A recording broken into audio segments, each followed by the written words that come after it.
Hello everyone, जय हिंद। I hope you all are doing well. हम करने जा रहे हैं means previous year question analysis और अब हम देखेंगे general studies paper 2 governance section के एक क्वेश्चन को।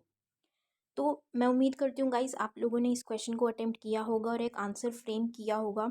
और ये ऐसा टॉपिक है, आज ये जो क्वेश्चन है ये ऐसा टॉपिक है जो करंट अफेयर्स में भी बहुत बार आ चुका है और बहुत बार हम डिटेल में इस पूरे टॉपिक को पढ़ चुके हैं। तो मैं उम्मीद करती हूँ आप लोगों ने इसका आंसर बहुत अच्छे से बनाया होगा, सारे पॉइंट्स को इंक्लूड किया होगा। लेकिन आज जब हम इस क्वेश्चन को देखेंगे तो हम सारे पॉइंट्स को देखेंगे, तो कुछ भी पॉइंट जो आपके पास रह गया हो, आपने ना लिखा हो, तो उसको ज़रूर ऐड कर लीजिएगा। आपका एक फुल फ्लेज एक टॉपिक का ये क्वेश्चन बन जाएगा। और कुछ ऐसा पॉइंट है अगर हम आज मिस कर देंगे इस वीडियो में तो प्लीज़ उसको कमेंट सेक्शन में ज़रूर बता दीजिएगा और अपना फीडबैक दीजिएगा। तो चलिए शुरू करने से पहले मैं आपको कोर्सेज़ के बारे में बता दूं तो हमारा करंट अफेयर्स बैच रन करता है जिसमें PDFs plus live doubt sessions लिए जाते हैं और डाउट्स के साथ साथ रिवीजन भी कराई जाती है डेली बेसिस पे।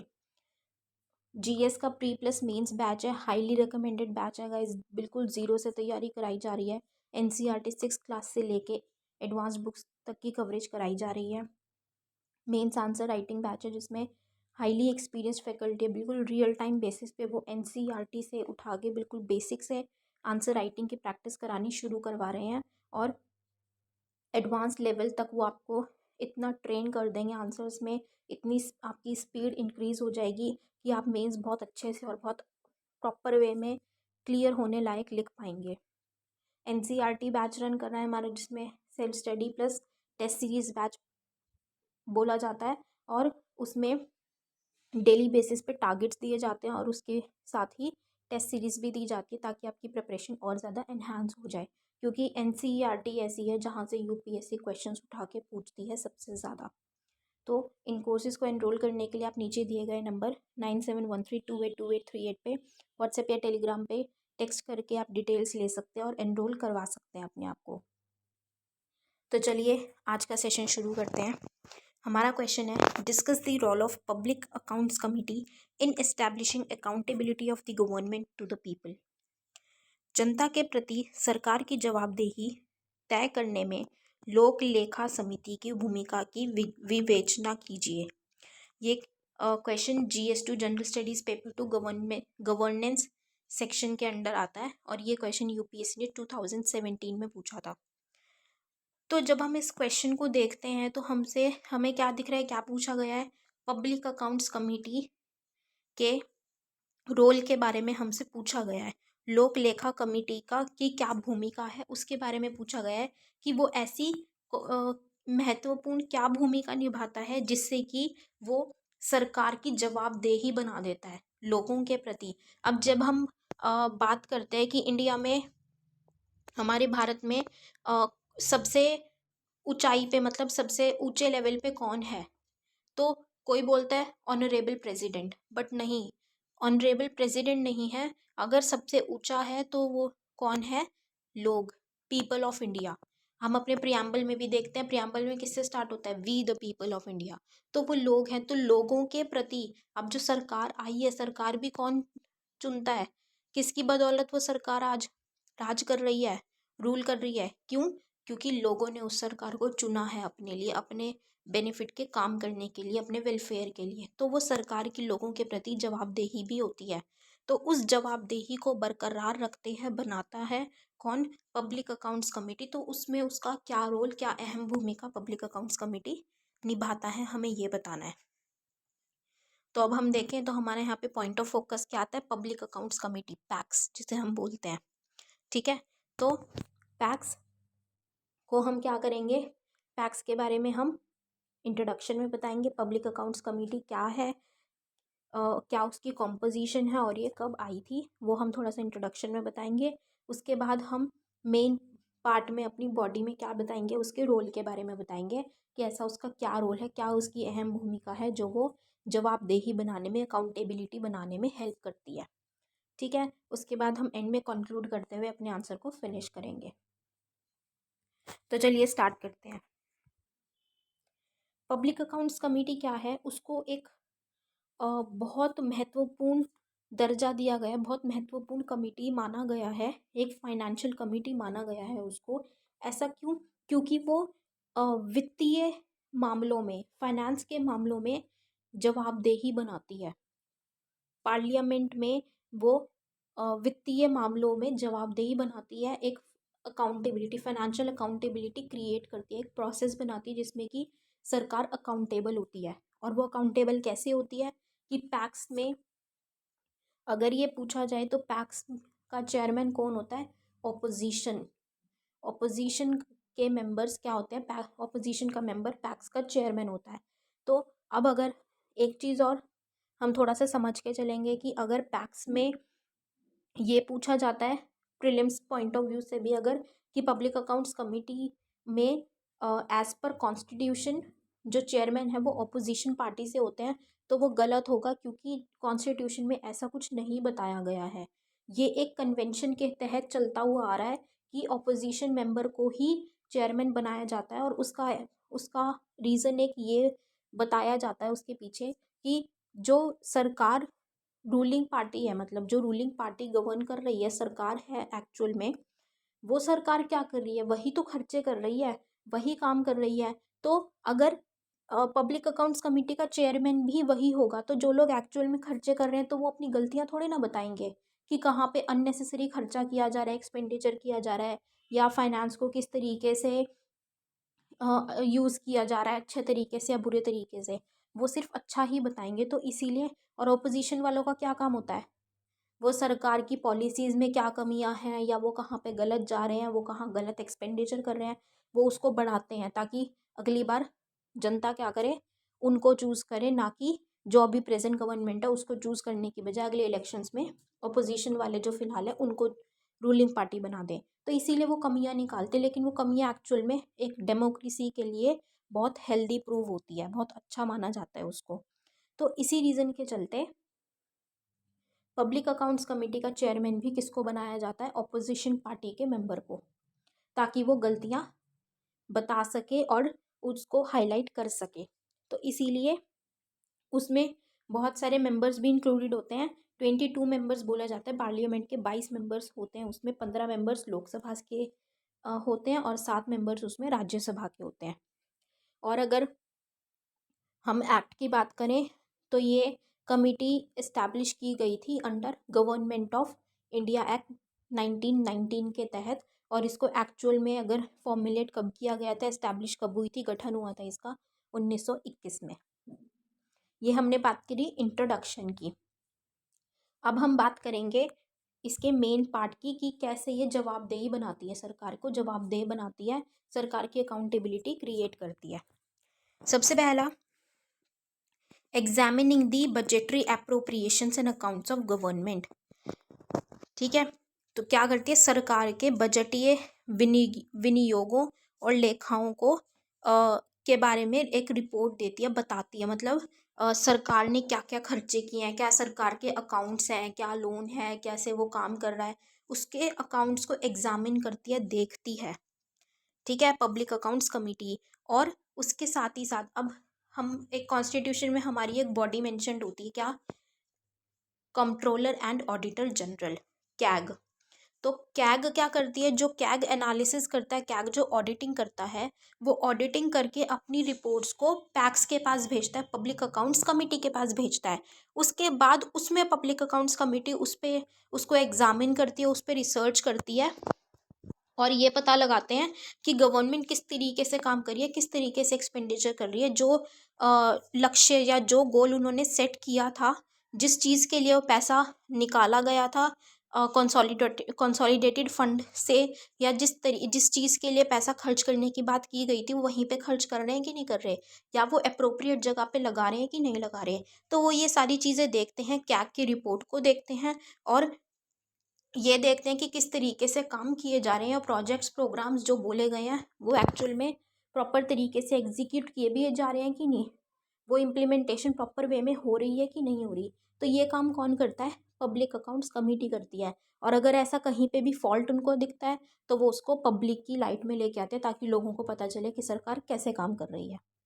तो ऑटोमेटिकली क्या होता है? अब सरकार को उसका डर रहता है कि अगर हमने कुछ ऐसा काम कर किया और ऑपोजिशन वाले क्या करेंगे, जो पैक कमेटी है, पब्लिक अकाउंट्स कमेटी है, वो उसको हाईलाइट करेगी पब्लिक के सामने कि देखो सरकार ने तो ऐसा किया, या सरकार ने ये एक्सपेंडिचर यहाँ पे लगा दिया, ये एक्सपेंडिचर जो इस चीज़ के लिए निकाला था, इस प्रोग्राम के लिए निकाला, तो वो वहाँ पे तो लगाया ही नहीं। तो लोग क्या करेंगे, लोग भड़केंगे, और वो भड़केंगे तो वो अगली बार हो सकता है कि जो भी रूलिंग पार्टी है उसको रूल से हटा दे। तो इसीलिए सरकार वहाँ पे ध्यान रखती है और एक अकाउंटेबल, अपने आप को जवाबदेह समझ के लोगों के हित के लिए, लोगों के बेनिफिट में ही वर्क करती है। अगली हम बात करें तो examining the demand for excess grants. अब क्या होता है कि जब हम बात करते हैं तो आर्टिकल 112 से स्टार्ट होते हैं आर्टिकल्स, जिसमें एक्सेस ग्रांट्स के लिए या फिर इमरजेंसी ग्रांट्स के लिए, सक्सेसिव ग्रांट्स, ऐसे करके बहुत सारे ग्रांट्स होते हैं, अलग अलग वोट फॉर ग्रांट्स होते हैं। तो जब एक्सेस ग्रांट्स की बात की जा रही है, मतलब कि जब ऐसी ग्रांट्स की बात की जा रही है जो कि मतलब ज़्यादा पैसों की बात की जा रही है कि हमें ज़्यादा पैसे चाहिए कुछ काम करने के लिए, तो जब ये डिमांड प्लेस की जाती है तो इस डिमांड को पार्लियामेंट के आगे रखने से पहले इस डिमांड को कौन देखता है, पब्लिक अकाउंट्स कमेटी एग्जामिन करती है कि क्या एक्चुअल में ज़्यादा फंड्स की ज़रूरत है, या सरकार अपने बेनिफिट के लिए ही फंड निकाल रही है एक्सेस ग्रांट्स का नाम देके। ठीक है, तो इसीलिए वो उसको एग्जामिन करते हैं, और अगर उनको उस पर वो लगता है, वो सेटिस्फाइड होते हैं कि हाँ एक्चुअल में एक्सेस ग्रांट्स की ज़रूरत है, तो वो तभी उसको पार्लियामेंट में प्रेजेंट करने दिया जाता है। अगली हम बात करें तो जब अभी हमने बात की कि पब्लिक अकाउंट्स कमेटी क्या करती है कि सरकार के अकाउंट्स को एग्जामिन करती है, ठीक है, देखती है, और जो कंट्रोलर एंड ऑडिटर जनरल है, कैग है, उनके जो ऑडिट की रिपोर्ट वो सेंड करते हैं, उसको भी कौन एग्जामिन करती है, पब्लिक अकाउंट्स कमेटी एग्जामिन करती है। तो कमेटी अपने आप को वो एग्जामिन जब कर रही है, या सरकार के अकाउंट्स को जब वो देख रही है, तो वो अपने आप को किस क्या देखती है, वो उसमें किस चीज़ से सेटिस्फाई करती है कि सब कुछ ठीक है कि नहीं है। पहली चीज़ कि जो मनी, वही जो हमने बात की थी कि जो पैसा जिस चीज़ के लिए निकाला गया है कंसोलिडेटेड फंड से, हाँ ये चीज़ बताइएगा कि कंसोलिडेटेड फंड ऑफ इंडिया हमारे कॉन्स्टिट्यूशन के किस आर्टिकल के अंडर आता है, कमेंट सेक्शन में ज़रूर बताइएगा इसका आंसर। तो जो भी मनी डिसबर्स किया गया है, जिस भी पर्पस के लिए डिसबर्स किया गया है, निकाला गया है, तो क्या वो पैसा अप्रोप्रिएटली वहीं पे लगाया गया, उसी काम के लिए लगाया गया है या नहीं। पहली चीज़ वो ये देखते हैं। दूसरी चीज़ वो ये देखते हैं कि जो एक्सपेंडिचर जिस काम का बोल के लगाया निकाला गया था, और जिस अथॉरिटी उसको उसको गवर्न करेगी, वो अथॉरिटी उस पैसे को लेके काम करेगी, क्या वो एक्चुअल अमाउंट उस अथॉरिटी के पास पहुंचा भी है कि नहीं, और उस अथॉरिटी ने उसका अप्रोप्रिएट यूज़ किया है कि नहीं। दूसरा ये चीज़ देखती है वो। तीसरा वो क्या देखेगी कि जो भी रीअप्रोप्रिएशन हो रहा है, विनियोजन किया जा रहा है, वो रूल्स के अकॉर्डिंग ही किया जा रहा है कि नहीं, कि सरकार अपने ही हिसाब से तो कुछ नहीं कर रही है, अपने ही हिसाब से तो रीअप्रोप्रिएशन नहीं करा रही है, कि हर काम जो भी हो रहा है वो रूल्स के अकॉर्डिंग ही किया जा रहा है या नहीं।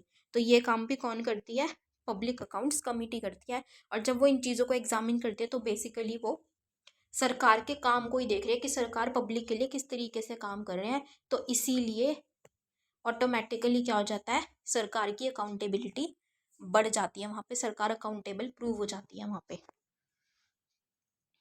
फिर हम बात करें कि अभी हमने बात की कि वो ये देखते हैं कि सरकार किस तरीके से जो एक्सपेंडिचर है वो कर रहे हैं, वो अच्छे तरीके से जिस चीज़ के लिए एक्सपेंडिचर करने के लिए बोला गया था, पैसा निकाला गया, तो वहीं लगा रहे हैं कि नहीं।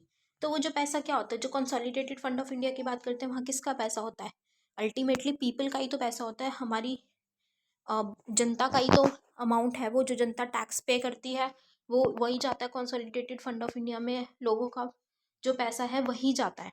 तो अभी ये किसकी बात करें, पब्लिक एक्सपेंडिचर की।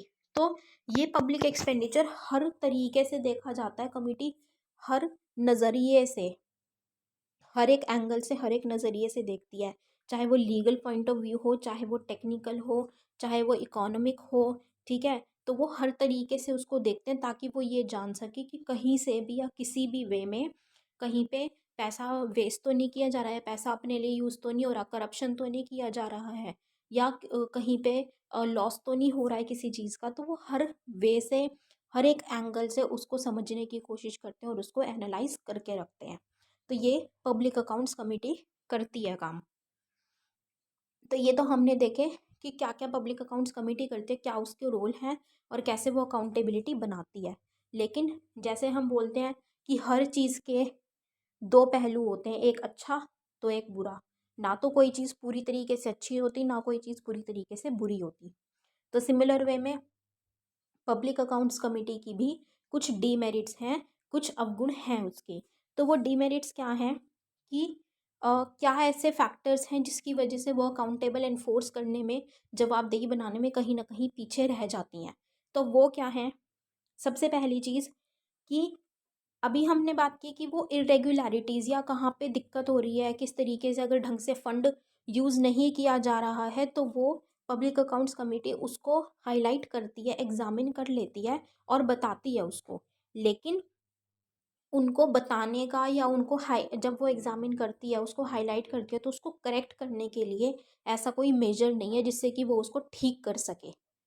क्यों? क्योंकि वो एक्सपेंडिचर के बारे में जो बता रही है कि अगर वो कह रहे हैं फॉर एग्जांपल कि ये पर्टिकुलर एक स्कीम थी जिसके लिए पैसा निकाला गया था, लेकिन इस स्कीम पे तो उतना पैसा लगा ही नहीं जितना कि दिखाया जा रहा है। अगर उस स्कीम पे दिखाया जा रहा है कि 50 लाख रुपए लगे हैं, लेकिन एक्चुअल में 50 लाख रुपए तो उस स्कीम में लगे ही नहीं है। तो बेशक से उन्होंने ये चीज़ तो दिखा दी, ये चीज़ उन्होंने एनालाइज कर ली, लेकिन उसको करेक्ट करने के लिए उनके पास ऐसा कोई मेजर नहीं होता, उनके पास कोई अथॉरिटी नहीं होती कि वो करेक्ट कर सकें उसको। पहली चीज़। दूसरा, वो उस एक्सपेंडिचर को तब एग्जामिन करते हैं, ऐसे एक्सपेंडिचर को एग्जामिन करते हैं जो एक्सपेंडिचर ऑलरेडी गवर्नमेंट कर चुकी है। अब अगर कहीं गलत जगह एक्सपेंडिचर किया है या गलत जगह लगा दिया कुछ पैसा, या जहाँ पे जितना लगना चाहिए था उतना नहीं लगाया, तो क्या होगा? वो पैसा जो जहाँ लगना था, चाहे गलत जगह पे भी लगा, तो जहाँ लगना था वहाँ तो लगा ही नहीं ना। गलत जगह पे लगना था वहाँ लग चुका, पैसा तो जा चुका ऑलरेडी, तो अब उसका क्या करेंगे? वो सिर्फ बता ही तो सकता है। वही वाली फर्स्ट पॉइंट वाली बात आ गई कि वो बता सकता है, वो उसको करेक्ट नहीं कर सकता, करेक्टिव मेजर्स नहीं बता सकता। ठीक है। It's recommendations are only advisory. वही बात है कि वो उसके करेक्टिव मेजर्स नहीं बता सकता। ये जो रिकमेंडेशंस देता है कि ऐसे होना चाहिए था या आपने ऐसे नहीं किया, वो सिर्फ एक एडवाइस कर सकता है, एडवाइजरी नेचर है, वो बाइंडिंग नहीं है। कि पार्लियामेंट के ऊपर ऐसी कोई बाउंडेशन नहीं है, वो बाध्य नहीं है कि उनको पब्लिक अकाउंट्स कमेटी की रिकमेंडेशंस माननी ही माननी पड़ेगी, उनकी बात माननी ही माननी पड़ेगी, ऐसी कोई बाउंडेशन प्लेस्ड नहीं है उनके ऊपर।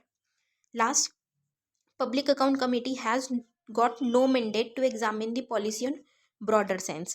कि उनके पास ऐसा कोई अधिकार नहीं है, ऐसी कोई मैंडेट नहीं है कि वो एक बड़े पैमाने पे पॉलिसी को देख सके या पॉलिसी के बारे में एनालाइज कर सके। बड़े पैमाने पे उनको वो अथॉरिटी, वो अधिकार नहीं दिया गया है।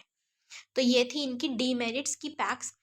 फिर भी बेशक से बहुत सारी चीज़ें बहुत अहम भूमिका निभाते हैं, लेकिन कुछ चीज़ों पे हम बात करें तो कुछ चीज़ों पे वो फिर भी पीछे रह जाती है एक अकाउंटेबिलिटी बनाने के मामले में। लेकिन फिर भी हम कंक्लूडिंग नोट पे क्या कह सकते हैं, क्या कहेंगे कि पब्लिक अकाउंट्स कमेटी का एट टाइम्स बहुत बार क्रिटिसिज्म किया जाता है। जैसे अभी जिन ग्राउंड्स की हमने बात करी कि ये इस चीज़ में पीछे है, उस चीज़ में पीछे है, ठीक है। लेकिन फिर भी क्या है, वो ऑपोजिशन बेशक पार्टी है, वहाँ पे ऑपोजिशन पार्टी के मेंबर है, लेकिन वो एक बहुत अहम भूमिका निभाते हैं। किसमें? कि सरकार जो पब्लिक का ही पैसा है उसको सही तरीके से यूज़ कर रही है कि नहीं, उसको सही तरीके से यूज़ करे, उनको फोर्स करती है। एक स्ट्रॉन्ग पब्लिक ओपिनियन बनाती है, क्योंकि वो उन चीज़ों को हाईलाइट करती है लोगों के आगे, पब्लिक के आगे, कि किस तरीके से सरकार आपके पैसे को यूज़ कर रही है। ठीक है। तो अगर गवर्नमेंट को अपनी पावर में रहना है तो वो इफ़ेक्टिव तरीके से काम करती है, ताकि ताकि opposition party public accounts committee में जो मेंबर्स हैं वो कुछ कमी ना निकाल सकें और कमी लोगों के आगे ना रख सकें, ताकि लोग आक्रोश में आके उनको सत्ता से ना हटाएं। तो इस तरीके से जो कमेटी है वो हेल्प करती है अकाउंटेबिलिटी एनफोर्स करने में, एक जवाबदेही बनाने में सरकार की लोगों के प्रति। तो आई होप गाइज आप लोगों को ये एनालिसिस पसंद आया होगा और आप लोगों को इंपॉर्टेंट पॉइंट्स मिले होंगे, आप लोगों ने उनको साथ साथ नोट भी किया होगा। और प्लीज़ जो आप लोगों के एक्स्ट्रा पॉइंट्स हैं उनको ज़रूर कमेंट सेक्शन में बताइएगा और अपना फीडबैक भी दीजिएगा कि आपको एनालिसिस कैसा लग रहा है, और कुछ इम्प्रूवमेंट्स होंगे तो आप वो भी हमें ज़रूर बताइएगा।